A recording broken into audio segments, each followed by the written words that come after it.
சில உறவுகளை நம்மால் வார்த்தைகளால் விளக்க முடியாது. ரவிக்கு அது ஒரு காகித கொக்கு. அவள் குழந்தை பருவத்திலிருந்து ரவி தன் மகள் லீலாவுக்கு ஒவ்வொரு சந்தோஷ தருணத்திலும் ஒரு கொக்கு செய்து கொடுப்பார். என் செல்லம், இந்த கொக்கு நீ பறக்க போகும் உயரத்தை காட்டும் என்று கூறுவார். ஆனால் கொக்கு போல் அவள் பறக்க ஆரம்பித்த போது அவள் தந்தையை மறந்து விட்டாள். லீலா வேலை தேடி நகரத்துக்கு வந்தாள். அவளது உலகம் வேகமடைந்தது. ரவியின் உலகம் அமைதியடைந்தது. எப்போது அவர் அவளிடம் பேசச் சென்றாலும் அவள் கூறுவாள், அப்பா எனக்கு டைம் இல்லை, ஃபோனில் முக்கியமான மீட்டிங், எனக்கு இப்போ ஒன்றும் வேண்டாம் என்று அவர் கொடுத்த டிஃபன் பாக்ஸையும் வேண்டாம் என்று சொல்லுவாள்.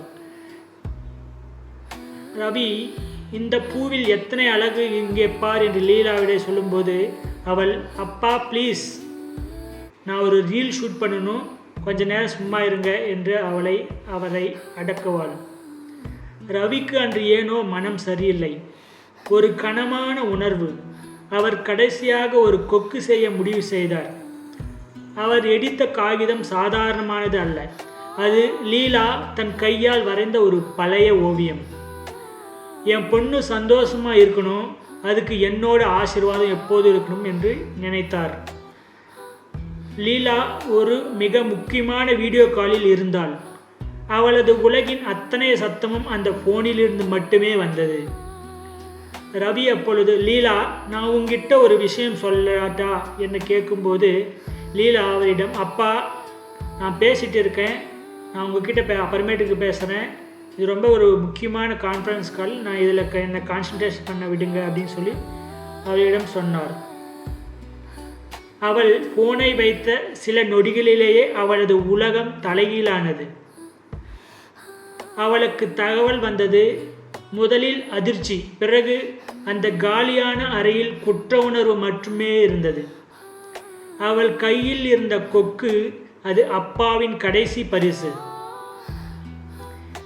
லீலா, நான் உன்னை நேசிக்கிறேன், நீ பறக்க ஆரம்பிச்சிட்ட, பத்திரமா இரு என்று அந்த நோட்டில் எழுதியிருந்தது. இப்பொழுது லைலா மனமுடைந்து, அப்பா அப்பா, ஒரு நிமிஷம் உங்களுக்காக நான் செலவு பண்ணியிருந்தா என்னை விட்டு நீங்கள் போயிருக்க மாட்டீங்களே என்று கதறி துடித்து அழிந்தாள்.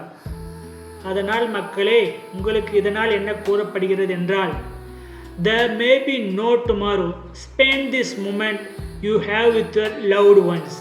இதன் அர்த்தம் என்னவென்றால், நாளை என்பது ஒன்று இருக்குமோ இல்லையோ நமக்கு தெரியாது.